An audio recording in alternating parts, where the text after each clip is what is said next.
Psychology specialist Amy Cuddy, and she works at Harvard University. I'm going to give you a little background on her. She was born and raised in a little town of Pennsylvania.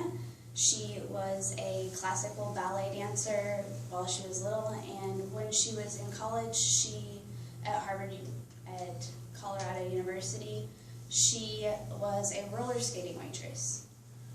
Miss Cuddy had a tragic accident her sophomore year of college. She was in a really bad car accident, and she lost a lot of information in her brain. She dropped 2 IQ levels, and the doctor said that she would never be able to graduate college. However, 4 years later, she went ahead and got her PhD in psychology at Princeton University, and now she is working at Harvard University, where she teaches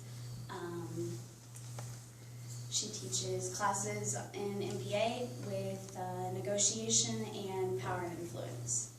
The video we're going to see is just talking about how our body language affects other people. So we'll play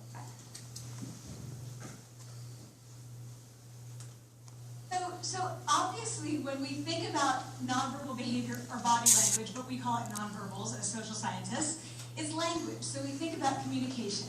When we think about communication, we think about interactions. So what is your body language communicating to me? What's mine communicating to you?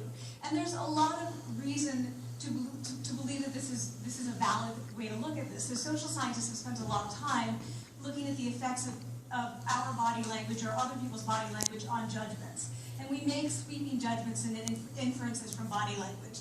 And those judgments can predict really meaningful life outcomes, like who we hire or promote, who we ask out on a date. For example, Nalini Ambady, a researcher at Tufts University, shows that when people watch 30-second soundless clips of real physician-patient interactions, their judgments of the physician's niceness predict whether or not that physician will be sued. So obviously, as you can see, our body language predicts a lot of what other people think of us. What this video didn't show us, however, was that our body language can also affect our minds.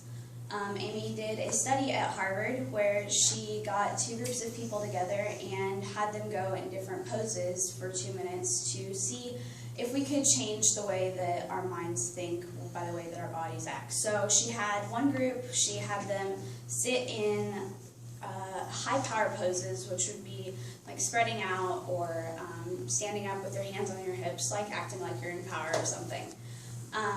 She had those people sit in the room for 2 minutes and then threw them into an interview for a job, and she saw that their results were really good. They were most likely to get the job, and it was really good for them. The people who sat in low power positions, which would be like crossing your arms or making yourself feel small and insecure, those people did not do very well at all. They weren't, they weren't going to be able to get the job. So we can just see by how that our body language works that we can be either insecure during an interview or we can be confident. This helps us a lot. So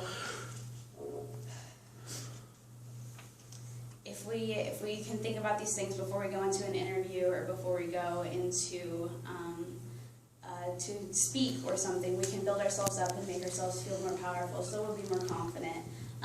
She said something like, fake it till you make it, and we don't want to be fake, but if we can trick our minds into thinking that we are confident, then we'll do really well.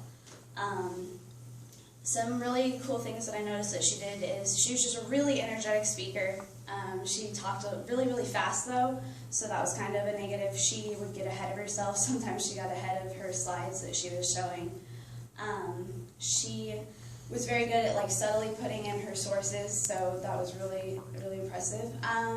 And so just something we can take away from this is I feel like I can use what she had taught me so I can make myself feel bigger and not be as nervous when I have to go into an interview or speak in front of people. I have a big interview for the physical therapy program, and I think that if I can use the tips that she gave me, that it'll be able to help me get a better result on the interview.